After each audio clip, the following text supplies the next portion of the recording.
السلام علیکم ورحمۃ اللہ وبرکاتہ۔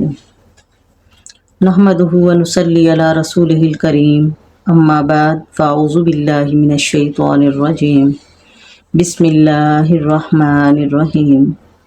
رب اشرح لی صدری ویسر لی امری واحلل عقدۃ من لسانی یفقہوا قولی واجعل لی وزیرا من اہلی رب زدنا علما رب زدنا علما رب زدنا علما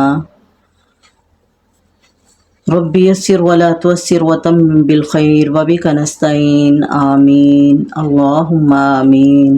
اللہم فقہنا فی الدین اللہم فقہنا فی الدین اللہم فقہنا فی الدین۔ بسم اللہ الرحمن الرحیم۔ آج ہمارے سبق کا آغاز انشاءاللہ آیت نمبر 113 سے ہوگا۔ اللہ تعالیٰ سے دعا کریں کہ اللہ ہمیں جو بھی پڑھیں سنیں سمجھیں اس پر عمل کرنے کی توفیق عطا فرمائے، اور اگر کوئی کمی کوتاہی ہو جائے تو اللہ تعالیٰ ہمیں معاف فرمائے، آمین۔ بسم اللہ الرحمن الرحیم۔ وقالت الیہود، اور کہتے ہیں یہودی، لیست النصارى، نہیں ہے عیسائی،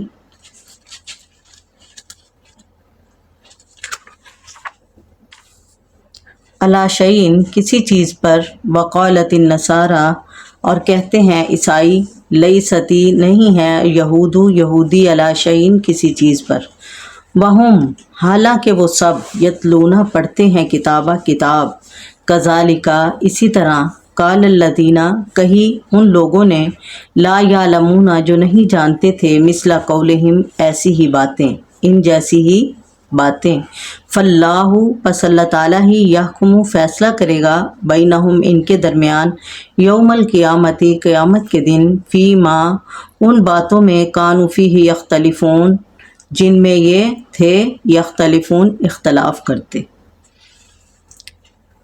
یہاں اللہ تعالیٰ کا ان یہود و نصارہ کا رد ہے جو دعویٰ کرتے تھے کہ ہم دین پر ہیں اور ہمارا دین سب سے سچا ہے اور سچا ہے، اور ہم اللہ تعالیٰ کے بہت قریب اور محبوب ہیں، اور مسلمانوں سے آ کر کہتے تھے کہ تم تو بے دین ہو گئے ہو، تمہارا کوئی دین ایمان ہی نہیں رہا، تمہارا کوئی مذہب نہیں ہے، آج تم کوئی کام کرتے ہو، کل تم کوئی اور کام کرنا شروع ہو جاتے ہو، تو ہم تو دین ابراہیم پر ہیں، یعنی اپنے آپ کو دین ابراہیم ہونے پر بھی یہ فخر محسوس کرتے تھے، حالانکہ دین ابراہیم پر وہ دونوں ہی نہیں تھے۔ اللہ تعالیٰ فرماتے ہیں کہ یہ تمہارے پاس آ کر کہتے ہیں کہ ہمارا بڑا دین ہے، جب ایک دوسرے کے پاس جاتے ہیں، یہود نصارہ کو، اور نصارہ یہود کو کہتے ہیں کہ ان کا کوئی بھی دین ایمان نہیں ہے، حالانکہ ان کے پاس، یہودیوں کے پاس تورات ہے اور عیسائیوں کے پاس انجیل موجود ہے، اللہ تعالیٰ کے احکامات موجود ہیں، اس کے باوجود بھی یہ ایک دوسرے کو بے دین کہتے ہیں۔ اللہ اکبر۔ اور اسی طرح کی باتیں رسول اللہ صلی اللہ علیہ وسلم اور صحابہ کے بارے میں مشرکین مکہ نے بھی کی کہ یہ صابی ہو گئے ہیں، ان کا کوئی دین ایمان نہیں ہے۔ اللہ تعالیٰ فرماتے ہیں کہ یہ فیصلہ تو اللہ تعالیٰ کے ہاں ہوگا کہ کس کا دین زیادہ سچا ہے اور کون اللہ تعالیٰ کے زیادہ قریب اور محبوب ہے۔ ومن اظلم، اور کون بڑا ظالم ہے، ممن، اس انسان سے، منع، جو روکتا ہے، مساجد اللہ، اللہ کی مسجدوں سے، ان یذکر، کہ ذکر کیا جائے، فیہا، اس میں، اسمہ، اللہ تعالیٰ کے نام کا، وسعی، اور کوشش کرتا ہے، فی خرابہا، مسجدوں کو ویران کرنے کی، فیہا کے اندر بھی ہا کا اشارہ مسجد کی طرف ہے، اور خرابہا کے اندر بھی ہا کا اشارہ مسجد کی طرف ہے۔ اولئک، ایسے لوگ، ما کان لہم، نہیں ہے لائق ان کے لیے، ان یدخلوہا، کہ یہ مسجدوں میں داخل ہوں، الا خائفین، مگر ڈرتے ہوئے، لہم، ان کے لیے، فی الدنیا، دنیا میں، ذلت، ذلت ہے، ولہم، اور ان کے لیے، فی الآخرۃ، آخرت میں، عذاب عظیم، عذاب ہے بہت بڑا۔ یہ بھی کفار مکہ کے مشرکین کے بارے میں آیت نازل ہوئی، جنہوں نے رسول اللہ صلی اللہ علیہ وسلم اور صحابہ کرام کو بیت اللہ کے اندر جانے سے منع کیا ہوا تھا، اور بجائے اللہ تعالیٰ کی عبادت کرنے کے وہاں بت رکھے ہوئے تھے اور بتوں کی عبادت کی جاتی تھی، یعنی اللہ تعالیٰ کے نام لینے کے لیے اس مسجد کو انہوں نے بند کیا تھا، جبکہ غیر اللہ کا نام بڑا بڑا چڑھا کر وہاں لیا جاتا تھا۔ اور اللہ تعالیٰ نے یہاں مسلمانوں کو ایک خوشخبری بھی سنائی ہے۔ کیا کہا کہ ایک وقت آئے گا، اور جلد ہی وہ وقت آئے گا، جب یہی مشرک جو آج تمہیں مسجد میں نہیں جانے دیتے، بیت اللہ میں جانے نہیں دیتے، کل یہ یہاں داخل ہوتے ہوئے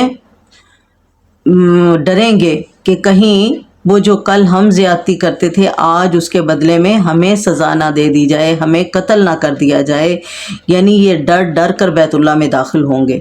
اور پھر وہ وقت آیا جب اللہ تعالیٰ نے مکہ کو فتح کر دیا، اور 8 ہجری کے اندر تو نبی علیہ الصلاۃ والسلام نے اعلان فرما دیا کہ آئندہ سے مکہ میں کوئی مشرک حج کرنے یا ننگا طواف کرنے نہیں آ سکتا۔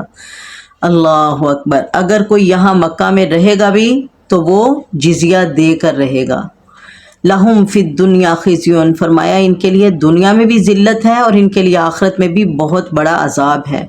یہ خاص تو ان کے ساتھ ہے، لیکن عام یہ حکم سب کے ساتھ ہے۔ جو بھی اللہ تعالیٰ کے گھروں کو ویران کرنے یا بے آباد کرنے کی کوشش کرتے ہیں، اللہ تعالیٰ کے گھروں میں کوئی فتنہ فساد پھیلانے کی کوشش کرتے ہیں یا کسی کو عبادت سے روکتے ہیں، تو ان سب کی ہی سزا ایسی ہی ہے کہ وہ اللہ کے گھر میں خود بھی انہیں اللہ تعالیٰ ان سے بھی اپنے گھر میں آنے کی توفیق چھین لیتے ہیں، اور دنیا کے اندر بھی ان کے لیے ذلت کی زندگی اور آخرت میں بھی ان کے لیے بہت بڑا عذاب ہے۔ اللہ تعالیٰ ہمیں اپنے گھروں کو آباد کرنے والا بنائے اور بے آبادی سے محفوظ فرمائے۔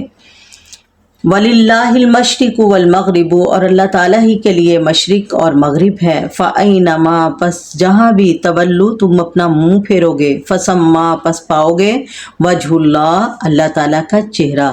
ان اللہ، بے شک اللہ تعالیٰ، واسع، وسعت والا، علیم، علم والا ہے۔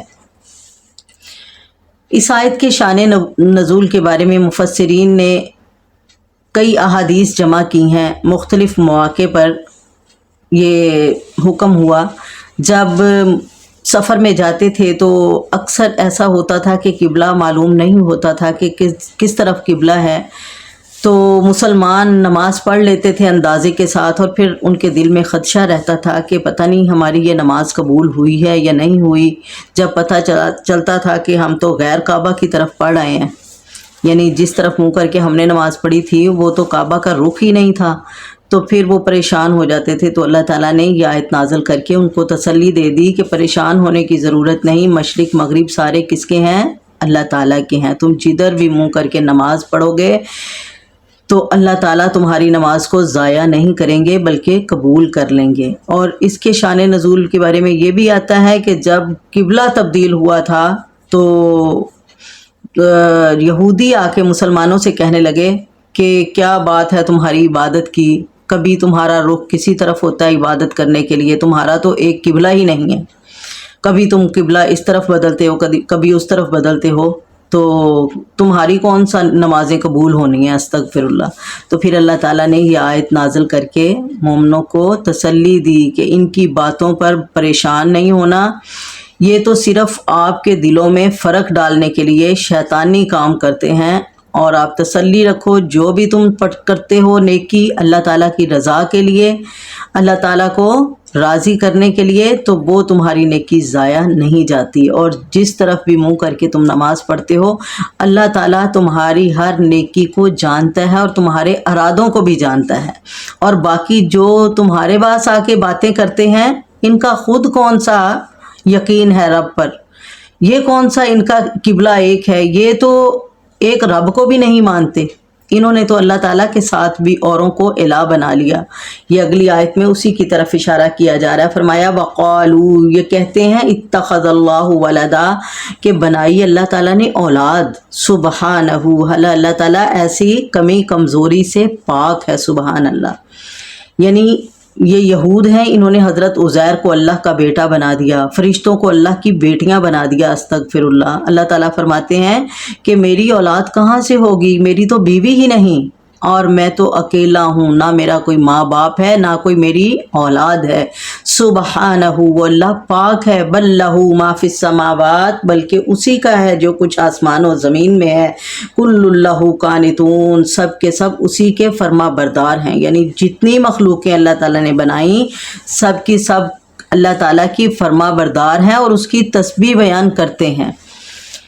اللہ تعالیٰ فرماتے ہیں سورۃ بنی اسرائیل کے اندر کہ ہر چیز آسمان و زمین تک، اور جو آسمان و زمین میں ہے، یہ سب اللہ کی تسبیح بیان کرتے ہیں۔ وَلَٰكِن لَّا تَفْقَهُونَ تَسْبِيحَهُمْ، لیکن تمہیں ان کی تسبیح سمجھ نہیں آتی۔ سبحان اللہ، یعنی حتیٰ کہ یہ درخت اور درختوں کے سائے بھی اللہ تعالیٰ کے سامنے جھکتے ہیں، ہر چیز اللہ تعالیٰ کی فرما بردار ہے۔ تو جو اتنی کامل ذات ہو، جو اتنی قادر ذات ہو، جو اتنی کبیر ذات ہو، اسے کیا پڑی ہے کہ وہ کسی کو اپنی اولاد بنائے، کسی کو اپنی بیوی بنائے، کسی کو اپنا ساتھی بنائے؟ یہ تو ان کو اولاد کی ضرورت ہے جن کو پتہ ہے کہ ہم کمزور ہو جائیں گے، آج ہم طاقتور ہیں، ہماری اولاد ہوگی تو ہماری کمزوری میں ہماری کام آئے گی۔ وہ اللہ وہ ذات ہے جو ہمیشہ سے زندہ ہے اور ہمیشہ زندہ رہے گا، کبھی اسے موت نہیں آئے گی، اور وہ جاگتا ہے، کبھی سوتا نہیں، سونا تو دور، اسے کبھی اونگ بھی نہیں آئی۔ سبحان اللہ۔ فرمایا کل اللہ قانتون، اسے کیا ضرورت ہے ایک دو بچے بنا کے اپنے فرما بردار بنائے، اپنا سہارا بنائے؟ ساری مخلوق اس کی فرما بردار ہے۔ بدیع السماوات والارض، بنانے والا ہے آسمان و زمین کو، بدیع موجد ہے، بدیع کہتے ہیں ایسا بنانے والا جو اپنی فی البدیع تخلیق کرے، اپنے ذہن سے بنائے، کسی کے مشورے کے بغیر، کسی کی یعنی صلاح لیے بغیر، کوئی نقشے کے بغیر اپنی چیز بنانا، اپنے ذہن سے بنانا، اسے کہتے ہیں بدیع۔ اور اللہ تعالیٰ نے آسمان و زمین کو خود بنایا، بغیر کسی نقشے کے، بغیر کسی کی ہیلپ کے، بغیر کسی کے مشورے کے۔ سبحان اللہ۔ اور اللہ تعالیٰ کو کسی معمار یا مزدور کی ضرورت بھی نہیں ہے۔ کیوں؟ وَإِذَا قَضَىٰ، اور جب وہ فیصلہ کرتا ہے امراً کسی کام کا، فَإِنَّمَا، تو بے شک، يَقُولُ، وہ کہتا ہے، لَهُ، اس کام کو، کن، ہو جا، فَيَكُونُ، تو وہ کام ہو جاتا ہے۔ وہ اللہ تعالیٰ اتنی طاقتوں کا مالک ہے کہ اسے کسی کی ضرورت نہیں پڑتی۔ اس نے جب کوئی کام کرنا ہوتا ہے تو اس کے لیے صرف وہ کام کو حکم دیتے ہیں، کام خود بخود ہو جاتا ہے۔ آسمان کو کہا بن جا، آسمان بن گیا، ایک نہیں 7 بنے۔ زمین کو حکم دیا، اللہ اکبر، زمین بن گئی، نہریں چل گئی، اور اللہ تعالیٰ نے زمین سے طرح طرح کی انگوریاں پیدا کر دی، آسمان سے بارش برسائی۔ یہ سب کیسے؟ کن کہہ کے۔ سبحان اللہ۔ وقال الذین لا یعلمون، اور کہتے ہیں وہ لوگ جو نہیں علم رکھتے، جو جانتے ہی نہیں، جن کے پاس کوئی کتاب ہی نہیں۔ یہ بے علم کنہیں کہا جا رہا ہے؟ مشرکین مکہ کو۔ یہ کسی کتاب نہ تورات کو مانتے تھے، نہ ہی انجیل کو مانتے تھے، یہ صرف اپنے بزرگوں کی باتیں سنا کے انہی پر عمل کرتے تھے، اور دعویٰ کرتے تھے کہ ہم ملت ابراہیم پر ہیں، جبکہ حضرت ابراہیم علیہ السلام کے بارے میں اللہ تعالیٰ نے فرمایا کہ میرا ابراہیم تو حنیف تھا، یعنی بالکل یک طرفہ یکسو ہو کر خالصتاً میری عبادت کرنے والا تھا، میرے ساتھ کسی کو شریک بنانے والا نہیں تھا۔ اور یہ اپنے دعوے میں بالکل جھوٹے تھے۔ انہوں نے تو بیت اللہ کے اندر 360 بت رکھے ہوئے تھے۔ اللہ اکبر۔ جو بھی ان میں کوئی اچھا آدمی ان کی نظروں میں اچھا ہوتا، مر جاتا، اس کی مورتی بنا کر وہ اس کو پوجنا شروع کر دیتے تھے۔ اللہ تعالیٰ یہاں مکہ کے لوگوں کو کیا کہہ رہے ہیں؟ یہ امی ہیں، ان پڑھ ہیں، لا یعلمون، ان کے پاس کوئی حقیقت کا علم نہیں ہے، کوئی پیغمبر کی ان کے پاس کوئی تعلیم نہیں ہے۔ وقال الذین، یہ کہتے ہیں لا، یا کہتے ہیں وہ لوگ جو نہیں جانتے، لولا، کیوں نہیں، یکلمنا اللہ، کلام کرتا اللہ تعالیٰ ہم سے خود، او تاتینا آیتن، یا کیوں نہیں دیتا ہمیں کوئی نشانی، کذالک، اسی طرح، قال الذین، کہی تھی ان لوگوں نے، من قبلہم، جو ان سے پہلے تھے، مثل قولہم، انہی جیسی باتیں، تشابہت قلوبہم، ملتے جلتے ہیں ان کے دل، قد بینا الآیات، تحقیق ہم نے کھول کھول کر بیان کر دی آیتیں، لقوم، ان لوگوں کے لیے، یوقنون، جو یقین رکھتے ہیں۔ یعنی جس طرح یہ مکے کے مشرک آپ سے مطالبہ کرتے ہیں، کبھی کہتے ہیں کہ ہمارے لیے زمین سے چشمے جاری کرو، کبھی کہتے ہیں کہ تیرے باغات ہونے چاہیے، انگوروں کے، کھجوروں کے، اور اندر سے نہریں جاری ہونی چاہیے، کبھی کہتے ہیں کہ تیرا گھر سونے کا کیوں نہیں ہے، اگر تو اتنا ہی اللہ کے قریب ہے، اتنے بڑے رب کا نبی ہے، تو تیرے پاس کوئی اختیار بھی نہیں، تو ہمیں کوئی نشانی کیوں نہیں لا کے دیتا، تو اللہ تعالیٰ کو کیوں نہیں کہتا کہ ہمارے سامنے خود آئے، ہم سے بات کرے، یا ہمیں کوئی نشانی دے۔ اللہ اکبر۔ فرمایا کہ ایسی ہی باتیں پہلے لوگ بھی، یعنی یہ یہودی بھی حضرت موسیٰ علیہ السلام سے یہی مطالبہ کرتے تھے کہ اللہ تعالیٰ کو ہمارے سامنے لا، ہم اللہ تعالیٰ سے خود باتیں کریں گے تو ایمان لائیں گے۔ فرمایا ان سب کے دل ملتے جلتے ہیں۔ انا ارسلناک، باقی یہ ساری نشانیاں کون دکھانے والا ہے، کس کی مرضی سے آتی ہیں، یہ معجزے، یہ آیات بینات اللہ تعالیٰ کی مرضی سے، کسی نبی کے اختیار میں یہ چیز نہیں ہے۔ نبیوں کا اختیار کیا ہے، نبیوں کی ذمہ داری کیا ہے کہ وہ اللہ تعالیٰ کے پیغام کو من وان عوام تک، لوگوں تک پہنچا دیں۔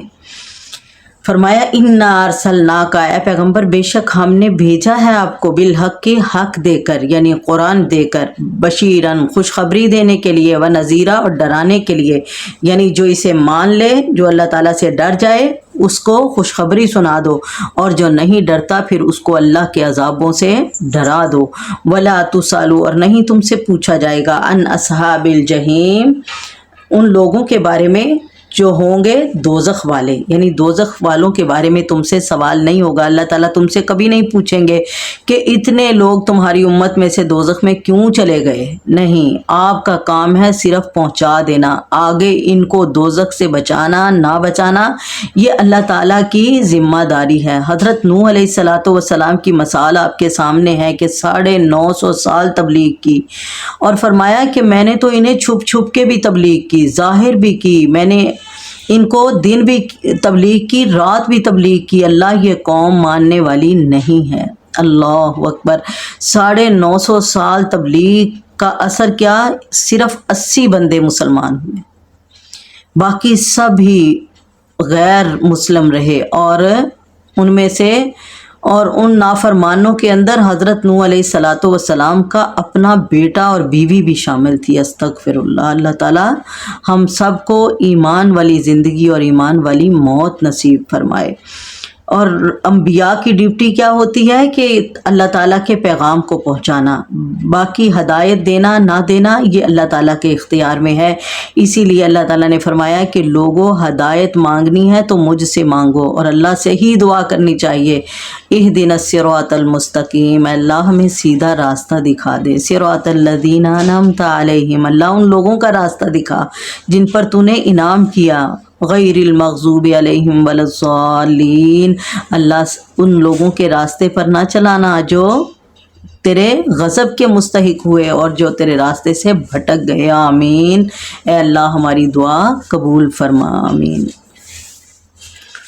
ولن ترضیٰ، اور ہرگز نہیں راضی ہوں گے، ان کا، آپ سے اے نبی، یہودی، ولا نصارہ، اور نہ ہی عیسائی، حتیٰ، یہاں تک کہ تتبع، آپ پیروی کریں، ملتہم، ان کے دین کی، کل، اعلان کر دو، کہہ دو، ان ھدی اللہ، بے شک اللہ تعالیٰ کی ہدایت ہی، هو الہدا، وہ اصل ہدایت ہے، ولئن، اور اگر، اتبعت، آپ پیروی کریں گے، اہواءہم، ان کی خواہشات کی، بعد الذی، بعد، اس کے بعد، الذی، کے، جاءکا، وہ آ گئی آپ کے پاس، من العلم، علم، یعنی علم سے وحی آ گئی آپ کے پاس، ما لکا، تو نہیں ہوگا آپ کے لیے، من اللہ، اللہ کی طرف سے، من ولی، کوئی دوست، ولا نصیرہ، اور نہ ہی کوئی مددگار۔